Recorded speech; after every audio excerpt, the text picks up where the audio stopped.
నమస్తే అన్న, అందరికీ నమస్కారం. కువైట్లో ఈ వారం నుంచి ఉష్ణోగ్రతలు క్రమంగా పెరిగే అవకాశం ఉందని వాతావరణ శాఖ వెల్లడించింది.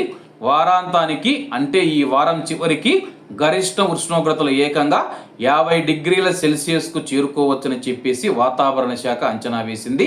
కాబట్టి కువైట్లో ఉన్న కువైటీ ప్రజలు మరియు ప్రవాసులు జాగ్రత్తగా ఉండాలని, దీనితో పాటు గాలి దిశలలో మార్పులు వస్తాయని, ముఖ్యంగా తీర ప్రాంతాలలో గణనీయంగా ఉష్ణోగ్రతలు పెరుగుతాయని చెప్పేసి జూన్ 8 సోమవారం ఈ రోజు నుంచి జూన్ 11 గురువారం వరకు పగటి ఉష్ణోగ్రతలు స్థిరంగా పెరుగుతాయని చెప్పి వాతావరణ నివేదికలు సూచిస్తూ ఉన్నాయి. సోమవారం నాడు 45 డిగ్రీల ఉష్ణోగ్రతలు నమోదయ్యే అవకాశం ఉంది. మంగళవారం 46 డిగ్రీలకు, బుధవారం 47 డిగ్రీలకు పెరిగి గురువారం నాటికి 48 డిగ్రీల గరిష్ట స్థాయికి చేరుకుంటూ ఉంది. అలాగే శుక్రవారం, శనివారం నాటికి మనం చూసుకుంటే కానీ 50 డిగ్రీల సెల్సియస్కు ఉష్ణోగ్రతలు చేరుకుంటాయని చెప్పి వాతావరణ శాఖ అంచనా వేసింది. ఇక రాత్రి సమయాలలో కూడా వేడి ఉక్కపోత వాతావరణం కొనసాగుతూ ఉంది.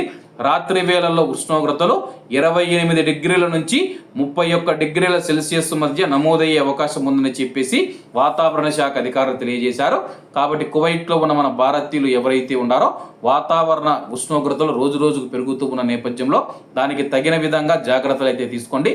ముఖ్యంగా బయట పనిచేసేవారు ఎవరైతే ఉన్నారో ఉదయం 11 నుంచి సాయంత్రం 4 గంటల వరకు మధ్యాహ్నం పనిపైన public authority for manpower బహిరంగ ప్రదేశాలలో పనిని నిషేధించింది. కాబట్టి మధ్యాహ్నం ఎవరూ పని చేయవద్దు.